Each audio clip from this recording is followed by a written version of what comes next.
전도서 8장 9절에서 17절. 우리 한 목소리로 함께 읽도록 하겠습니다. 내가 이 모든 것들을 보고 해 아래에서 행하는 모든 일을 마음에 두고 살핀즉 사람이 사람을 주장하여 해롭게 하는 때가 있도다. 그런 후에 내가 본즉 악인들은 장사 지낸 바 되어 거룩한 곳을 떠나 그들이 그렇게 행한 성읍 안에서 잊어버린 바 되었으니 이것도 헛되도다. 악한 일에 관한 징벌이 속히 실행되지 아니하므로 인생들이 악을 행하는 데 마음이 담대하도다. 죄인은 100번이나 악을 행하고도 장수하거니와 또한 내가 아노니 하나님을 경외하여 그를 경외하는 자들은 잘 될 것이요 악인은 잘 되지 못하며 장수하지 못하고 그날이 그림자와 같은 일이 이는 하나님을 경외하지 아니함이니라. 세상에서 행해지는 헛된 일이 있나니 곧 악인들의 행위에 따라 벌을 받는 의인들도 있고 의인들의 행위에 따라 상을 받는 악인들도 있다는 것이라. 내가 이르노니 이것도 헛되도다. 이에 내가 희락을 찬양하노니 이는 사람이 먹고 마시고 즐거워하는 것보다 더 나은 것이 해 아래에는 없음이라. 하나님이 사람을 해 아래에서 살게 하신 날 동안 수고하는 일 중에 그러한 일이 그와 함께 있을 것이니라. 내가 마음을 다하여 지혜를 알고자 하며 세상에서 행해지는 일을 보았는데 밤낮으로 자지 못하는 자도 있도다. 또 내가 하나님의 모든 행사를 살펴보니 해 아래에서 행해지는 일을 사람이 능히 알아낼 수 없도다. 사람이 아무리 애써 알아보려고 할지라도 능히 알지 못하나니 비록 지혜자가 아노라 할지라도 능히 알아내지 못하리로다. 아멘. 오늘 왜가 아니라 예로 삽시다 라는 제목으로 전도서 8장 9절에서 17절 말씀을 받을 때 이 하루 또 저희 남은 날 동안 하나님께 대하여 왜요가 아니라 네라고 대답하며 살아가는 저희 모두가 되기를 주님의 이름으로 축원합니다. 자, 어제는 하나님을 아는 지식의 중요성에 대하여 우리가 말씀을 들었어요. 근데 하나님을 아는 것이 중요하다라고 해서 우리가 하나님을 완전히 알 수 있다는 것은 다 사실 아닙니다. 즉 아는 것과 알 수 있는 것은 다른 문제예요. 좀 말장난 같나요? 오늘 제목도 말장난 같은데 좀 왜가 아니라 예로 삽시다 했는데 하나님을 아는 것과 알 수 있는 것은 좀 다르다고요. 하나님을 알려고 애쓰는 것은 우리가 사랑하기 때문에 하나님을 알려고 애쓰는 것입니다. 우리도 보통 그러잖아요. 사람끼리도 서로 좋아하면 좋아할수록 더욱 알아가려고 애쓰잖아요. 그죠? 뭐 사랑하지 않고 관심 없으면 뭐 알려고 할 이유가 없죠. 하지만 하나님을 알 수 있는지 여부, 즉 하나님을 아는 것과 달리 알 수 있는지 여부는 이게 사실 사랑의 문제가 아니라 능력의 문제라고요. 그러니까 우리가 알고 싶어도 한계가 있다는 것이에요. 우리가 아무리 사랑하는 뭐 부부 사이라고 해도 알 수 있는 게 한계가 있잖아요. 사랑하지 못해서 모르는 게 아니란 말이에요. 그러니까 남편들 이렇게 막 잡지 마시라고요. 사랑하지 않는 게 아니라고요. 서로 배우자를 잡지 말라고요. 그냥 능력이 안 되는 거예요. 능력이 인간의 어떤 지적, 감정적 한계가 있는 것이죠. 인식의 한계, 감정의 한계가 있는 것입니다. 하물며 피조물에 불과한 우리는 창조주이신 하나님을 모두 알 수 없습니다. 이 개미가 아무리 애를 쓴다고 해서 사람을 얼마나 많이 알 수 있겠습니까? 정말 그래서 그런 이야기 하잖아요. 코끼리 만지기라고. 코끼리 만지기. 제가 자주 말씀드리지만 이 성경을 우리는 모두 알 수 없습니다. 사실 다 코끼리 만지기예요. 어떤 면에서는 하나님께서 계시해 주시지 않으면 뭐 전혀 알 수가 없고요. 만약 누군가 자신이 성경을 다 알고 있다고 말한다면 그건 이단 사입이에요. 우리에게만 진리가 있습니다라고 말하면 그건 이제 이단이죠. 겸손해서가 아니라 정말 성경은 다 알 수도 또 하나님을 다 알 수도 없는 것이 인간의 한계입니다. 하나님을 우리가 알 수 없기 때문에 이 해 아래에서 행하여지는 하나님의 모든 행사 역시 알 수가 없다라는 것이에요. 그래서 오늘 본문 맨 마지막 17절에서 전도자는 말합니다. 또 내가 하나님의 모든 행사를 살펴보니까 해 아래에서 행해지는 일을 사람이 능히 알아낼 수가 없다. 사람이 아무리 애써 알아보려고 해도 능히, 그러니까 능력이 없다는 것이잖아요. 능히 알지 못하나니 비록 지혜자가 안오라 할지라도 뭐 누군가 나타나지고 내가 안다라고 해도 능히 알아내지 못하리로다라고 하는 것이에요. 그런데 이렇게 이해할 수 없는 그 해 아래의 인생 중에서 정말 이해하지 못하는 것을 넘어서 감정적으로도 수용하기 힘든 것이 있어요. 그게 바로 우리가 잘 아는 잠언이니 전도서에서 계속 이야기하는 악인의 형통이잖아요. 악인의 형통. 이건 이해할 수가 없는 것을 넘어서 감정적으로 동의할 수가 없는 거라고요. 9절에서 11절까지가 그 내용이에요. 조금만 살펴보면 악인을 9절에서는 사람이 사람을 주장하여 해롭게 하는 것이라고 표현합니다. 즉 악인에 대해서, 악한 행실에 대해서 사람이 사람을 주장하여 해롭게 하는 것을 지금 이야기를 해요. 사람이 사람을 자기 마음대로 해서 그 사람에게 해를 끼치는 것이 악인들의 특징이다라는 것이죠. 근데 그런 악인들은 죽음까지도 평안하다는 것이에요. 10절에서 악인들이 장사 지낸 바 된다라는 것은 이게 나쁜 의미로 쓰인 게 아니에요. 고대에서는 장사도 치르지 못하는 사람들이 태반이었습니다. 길거리에 벌어지는 사람들이 태반이었잖아요. 그래서 그 장사를 지낼 수 있다는 것은 축복받은 죽음을 의미해요. 그래서 여기서 악인들이 장사 지낸 바 되었다는 것은 좋은 의미에서, 축복이라는 의미에서 쓰인 거예요. 또 성읍 안에서 잊어버린 바 된다라는 것도 나쁜 의미가 아니라 이 악인의 악행도 시간이 지나면 언제 그런 일이 있었는지 사람들이 잊어버리게 된다는 말이라고요. 즉 악인은 사후에도 그 명예를 잃는 일이 일어나지 않는다는 것이에요. 11절 해 아래 악인들의 그런 모습을 보면서 사람들이 악을 행하는 것에 이제 마음이 담대해지는 것이에요. 우리도 보면 뭐 요새 저 시사적인 이야기를 설교에서 거의 안 하지만 프랑스 올림픽에서 그 최후의 만찬을 조롱하는 것 때문에 좀 뉴스에도 나오고 했죠. 그들이 왜 그렇게 담대할까요? 예수를 조롱해도 잘 먹고 잘 살고 잘 죽더라는 거예요.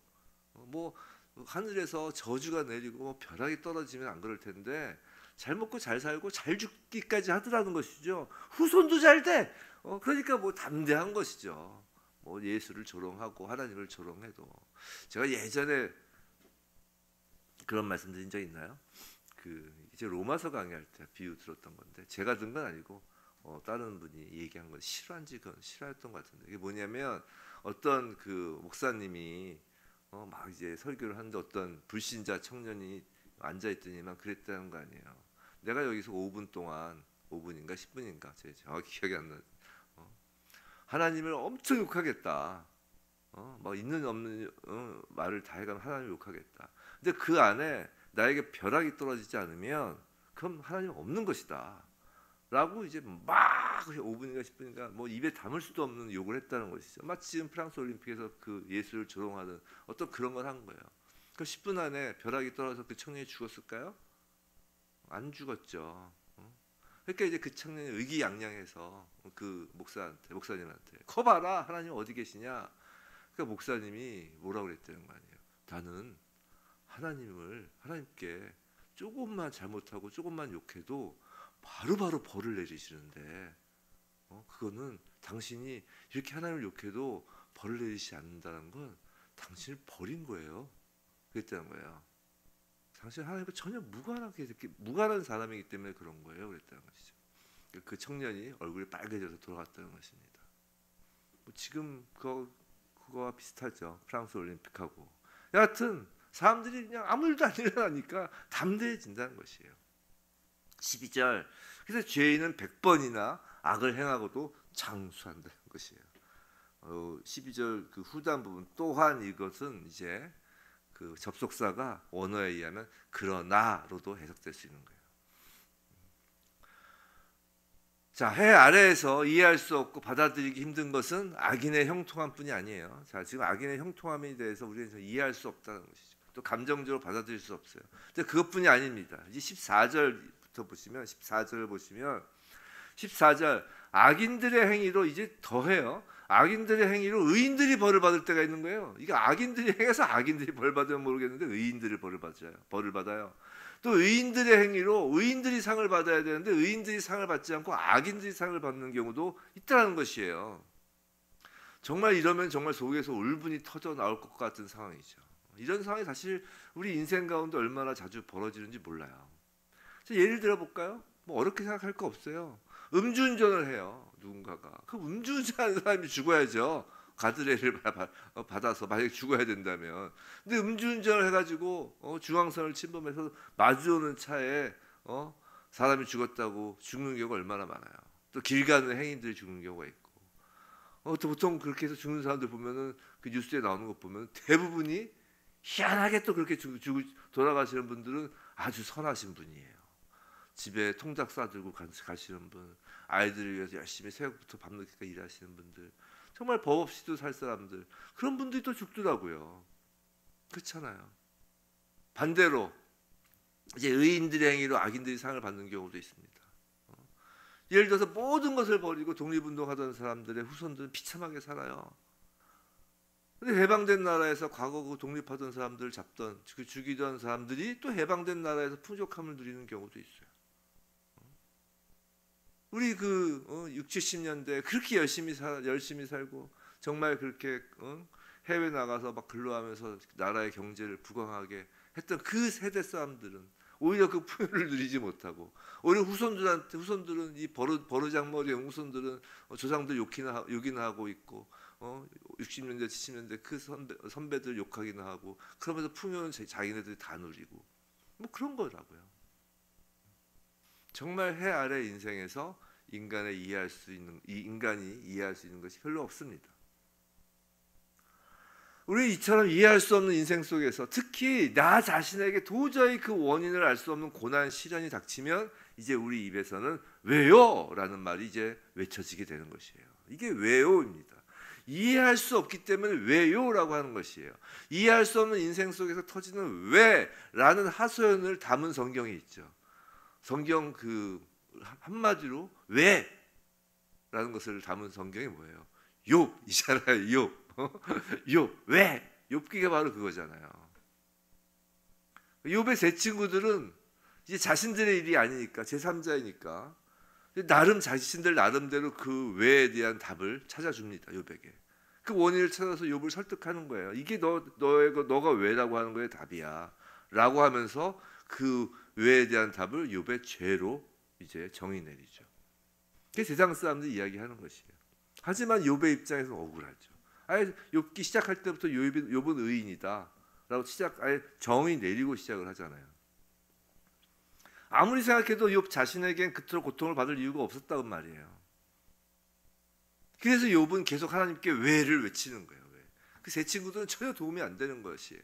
오히려 상처에 소금을 뿌리는 것이죠. 하나님께 계속 왜를 외치는 것이 그게 욥기 전체 내용입니다. 쭉 옆에서 친구들은 계속 깐죽깐죽하면서 너 죄 때문이야, 너 죄 때문이야. 욥은 계속 하나님을 향해서 왜. 근데 하나님은 계속 하나님을 향하여 왜 하는 욥이 오히려 옳다라고 하죠. 그러니까 결국 사람의 말을 하는 그 친구들보다 욥의 편을 들어주긴 합니다. 한번 생각해 보세요, 성도 여러분. 하나님에 대한 왜라는 질문을 우리가 갖는다는 건 무엇을 뜻하는 걸까요? 다시요. 하나님에 대한 왜라는 질문을 우리가 갖잖아요. 그건 무엇을 뜻하는 걸까요? 그건 이 아침부터 좀 이렇게 생각을 하게 해서 죄송합니다. 잘 생각해 보세요. 우리가 왜 하나님께 왜요라고 하는지. 이 왜라는 질문은 내 머릿속에 하나님을 담겠다는 의미예요. 이해가 되세요? 하나님께 왜 그러십니까? 라고 한 질문을 한다는 건 나를 이해시켜달라는 거 아니에요. 나를 이해시켜달라는 건 하나님이 하시는 그 일을 내 머릿속에 담겠다는 것이에요. 하지만 하나님은 절대 우리의 머릿속에 담기시는 분이 아니에요. 담기시는 분이 될 수 없습니다. 창조주가 피조물에 담길 수가 없다고요. 우리가 아무리 개미를 사랑해도 개미에 우리가 담길 수가 없어요. 피조물이 창조주에게 담겨야 하는 것입니다. 그래서 욥에게 하나님은 욥의 그 왜라는 질문에 대답을 하지 않으시고, 즉 욥의 머리에 하나님을 담지 않으시고 반대로 하나님의 세계에 욥을 담기로 결정하시잖아요. 그래서 욥기 그 뒷부분 후반부 이제 하나님이 드디어 말씀을 하시는 그 38장부터 41장까지 해서 그 욥이 알 수 없는 그 하나님의 창조의 때부터의 일들을 하나하나 말씀해 주시고 보여주시잖아요. 사람의 머리로는 절대 담을 수 없는 그 하나님의 일들을 욥의 눈앞에 펼쳐 주시며 네가 단 하나라도 여기서 이해하거나 알 수 있었던 것이 있으면 말해보라라고 하시잖아요. 성도 여러분, 그래서 욥기의 주제는 고난이 아니에요. 욥기의 주제는 뭐냐면 이 사람의 머릿속에 하나님을 담아보려는 그 인본주의에서 벗어나 하나님 안에 사람이 담겨지는 그 신본주의로 나가게 하는 그 책이 바로 욥기라고요. 그게 주제예요. 욥은 자신의 머리를 벗어나 이제 하나님을 보자, 즉 울타리 너머의 하나님 나라를 보자 비로소 회개를 하고 하나님을 경외하는 것이라고요. 그걸 위해서 하나님은 사탄이 하겠다고 하는 걸 놔두시며 욥을 둘러쌌던 그 보호의 장막 울타리를 치워버리신 거라고요. 그것이 치워져야 하나님의 세계에 담길 수 있기 때문이에요. 그게 이제 욥기의 주제죠. 오늘 갑자기 전도사하면서 욥기를 얘기하는데, 그래서 욥은 결국 하나님을 경외합니다. 하나님을 경외한다고요. 성도 여러분, 하나님을 이제 경외한다는 것은 바로 그래서 하나님을 경외한다는 게 무슨 뜻이에요? 우리가 무릎 꿇고 하나님께 빌면서 잘못했습니다. 이게 경외는 아닐 거 아니에요. 하나님을 경외한다는 것은 이게 두려워한다는 것이잖아요. 하나님을 두려워한다는 것은 마치 우리가 벌 받을까 봐 덜덜덜덜 떠는 그런 두려움이 아니라, 하나님을 경외한다는 것은 나의 인식, 나의 이해, 나의 감정적 동의를 벗어나 우리가 알 수 없는 그 하나님의 일하심에 대한 전적 신뢰를 갖는 것을 하나님을 경외한다는 것이에요. 다시 한번요. 나의 인식, 나의 이해, 나의 감정적 동의를 벗어나서 하나님의 일하심에 대한 신뢰를 갖는 것이에요. 내 머릿속으로 이해되고 내 감정적으로 동의가 되는 범위 내에서 하나님을 이해하는 건 경외가 아니에요. 어떤 악인의 형통함을 보아도, 즉 나의 이해를 넘어가도, 악인의 행위로 선한 자에게 비극적인 일이 벌어져도, 즉 나의 감정적 동의를 벗어나도 그 하나님의 일하심, 이 해 아래에서 하나님의 주권하에 일어나는 그 모든 하나님의 일하심을 신뢰하는 것이 하나님을 경외하는 거라고요. 성경에서 성도 여러분, 하나님을 경외하다라는 말이 어디서 처음 나온 줄 아세요? 퀴즈. 성경에 하나님을 경외하다가 처음 나오는 구절이, 대목이 어딜까요? 그건 바로 아브라함의 100세에 얻은 아들 이삭을 번제로 드리려 할 때였어요. 그 이전까지 경외라는 단어가 안 나와요. 아브라함이 100세에 얻은 아들 이삭을 번제로 드리려고 할 때 하나님의 사자가 아브라함에게 뭐라고 합니까? 이제 그만둬라, 스탑 하고 난 다음에 그 다음에 하는 말이, 이제야 네가 하나님을 경외하는 줄을 아노라 라고 한 말이 처음 하나님 경외라는 말이 나온 것이라고요. 그때 하나님의 사자가 이제 네가 하나님을 믿는구나 라는 얘기를 안 했다니까요. 아브라함은 하나님을 그때도 사실 그렇게 많이 믿지 않았어요. 그러니까 그 이후에도 계속 이제 첩을 두고 또 애를 낳고 계속 하잖아요. 믿지 않았다는 게 보다 그냥 일상의 삶을 또 살았다고요. 그런데 하나님을 경외하는 것은 바로 아브라함이 이삭을 바친 일을 두고 하나님 말씀하신 거라고요. 아브라함의 그 인식 세계, 아브라함의 그 이해의 세계, 아브라함의 그 감정의 세계에서는 도저히 담을 수 없는 그 아들을 바치라는 그 하나님의 명령을 그저 순종하며 하나님을 신뢰한 아브라함의 첫 그 인식의 한계, 이해의 한계, 감정의 한계를 넘어선 순간 아브라함을 두고 하나님을 경외하였다고 하고, 바로 그 아브라함이 하나님 나라, 그 나라를 보게 된 것이라고요. 아브라함과 욥의 머릿속에서는 하나님에 대한 외요가 예스, 네로 바뀐 거라고요. 그 순간. 그래서 해 아래에서 우리가 도저히 이해할 수 없는 때에도 12절 하나님을 경외하는 것이며, 하나님을 경외하지 않는 악인들은 13절 결국 영원한 생명을 갖지 못하고 해가 뜨면 사라질 그림자 같은 인생을 살 뿐이라고요. 오직 하나님을 경외하는 자만이 그 하나님 나라 새하늘과 새 땅에 들어가는 거라고요. 새하늘과 새 땅은 사람의 이해의 영역, 인식의 영역, 감정의 영역을 뛰어넘지 않고서 도저히 들어갈 수가 없는 곳이에요. 우리가 이 땅에서 그냥 여기서의 삶에 그냥 절절절절절절절 하루하루를 살면 절대 하나님 나라 그 땅에 들어갈 수 없다고요. 계속 이 땅에서의 나의 삶을 이해시켜 달라고, 하나님의 일하심을 나에게 맞춰 달라고 계속해서는 그 성품으로는 하나님 나라에 갈 수 없는 거라고요. 그래서 하나님께서 이 땅에서는 우리를 그렇게 하나님 나라에 들어갈 수 있도록 빚어가시는 거예요. 그 빚어가시는 게 뭐예요? 나의 이해와 인식과 감정을 계속 뛰어넘는 일이 벌어지는 거라고요. 그걸 우리 말로는 고난이라고 하는 것이에요. 근데 15절, 근데 하나님을 경외하면 희한하게 하나님의 경외하는 데 주시는 복이 있어요. 그 복이 뭐냐면 그게 이제 우리가 나중에 예수님 재림 후에 새하늘과 새 땅에 가는 것, 그 복뿐만이 아니라 이 땅에서 살면서 누리게 되는 복이 있는데, 그게 뭐냐면 하나님을 경외하면 희한하게도, 정말 희한한 거예요. 이것도 우리의 인식과 이해의 한계를 뛰어넘는 것이죠. 희한하게 일상의 평범한 속에서 희락을 갖게 된다는 것이에요. 우리가 무엇을 가져서 기쁜 것이 아니라 하나님을 경외하면 자연적으로 생기는 기쁨이 있다는 것이에요. 생각해 보세요. 성도 여러분, 매일 왜를 외치며 왜요 왜요만을 외치면 그 매일을 고뇌 속에 산다는 것이에요.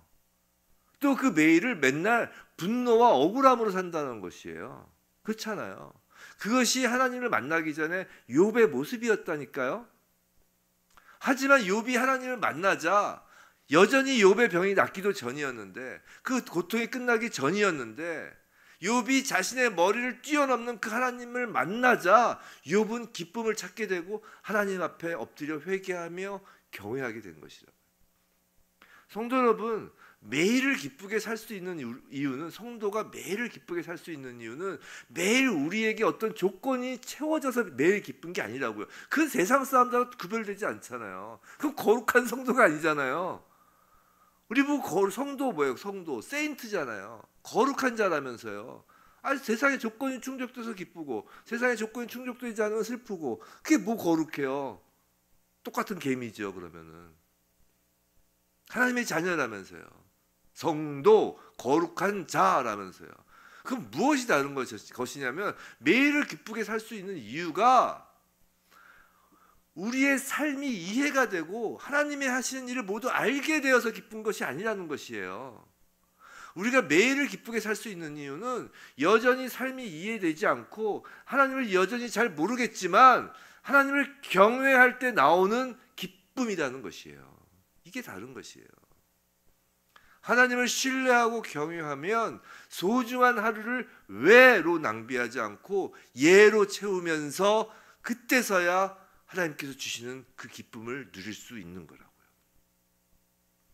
성도 여러분, 하나님을 경외한다는 것, 하나님을 신뢰한다는 것은 무언가 엄청나고 대단한 일을 우리가 이 땅에서 해내는 것이 아니라고요. 하나님은 그런 걸 원치 않으세요. 일상에서 왜요? 라는 질문으로 우리 머릿속에 하나님을 담으려는 그 시도를 스탑하라는 거예요. 그리고 일상의 작은 일에 네로 감사하며 기뻐하는 것이 하나님을 경외하는 것이고, 그것이 하나님께서 원하시는 거라고요. 달란트 비유 아시잖아요. 달란트 비유에서 적은 일에 충성한 자에게 큰 것을 맡긴다고 하잖아요. 더 큰 것을. 그래서 작은 일에 충성한다는 말이 다른 말로 바꾸면 작은 일에 감사한다는 말과 같은 말인 거예요. 맞잖아요. 왜 한 달란트 받은 사람이 땅에 묻어뒀어요? 감사하지 않아서라고요. 그 한 달란트가. 그러지 하나님은 어떻게 하세요? 그 하나마저도 빼앗으시잖아요. 성도는 명심하셔야 됩니다. 우리가 감사하지 않는 것은 이건 엄청난 후폭풍을 몰고 와요. 감사해야 복을 받는다가 아니라, 감사하지 않으면 그 후폭풍은 여러분의 몫인 거예요. 감사하지 않는 자의 몫. 그 감사할 수 있는 것마저도 감사하지 않고 있으면 그거마저도 빼앗아 가신다니까요. 필요 없다는 거 아니에요. 그 감사하지 않은 건. 뭔가 감사할 게 있는데 하나님께서 주셨는데 그걸 감사하지 않으면 그 감사할 게 필요 없다는 거 아니에요. 그럼 그게 필요한 사람한테 주시죠, 당연히. 그걸로 감사할 수 있는 사람한테. 억울할 게 없어요. 주어진 달란트에 감사하여 충성한 자에게는 더 많은 것을 맡기신다니까요. 이게 긍정의 힘이 아니에요. 이거는 이거 너무나 당연한 하나님의 메커니즘이에요. 아니 우리 인간도 그렇잖아요. 누가 선물을 줬는데 전혀 감사함이 없으면 정말 마음 같아서 다시 뺏어서 이걸 주면 감사할 사람한테 주고 싶죠. 성도 여러분, 아직 일상에서 감사할 것이 있을 때 감사하시기 바랍니다. 지금 내가 필요하고 내가 없다고 왜요? 내가 그렇게 간절히 원하는 것을 왜 안 들어주냐고 왜요라고 외치면서 자기 스스로에게 있는 그 감사를 빼앗기는 그런 어리석은 종이 되어서는 안 되는 것이에요. 부디 이제 왜라는 질문을 버리고 예라는 감사로 하나님을 경외하는 삶을 살아가는 우리 모두가 되길 주님의 이름으로 축원합니다.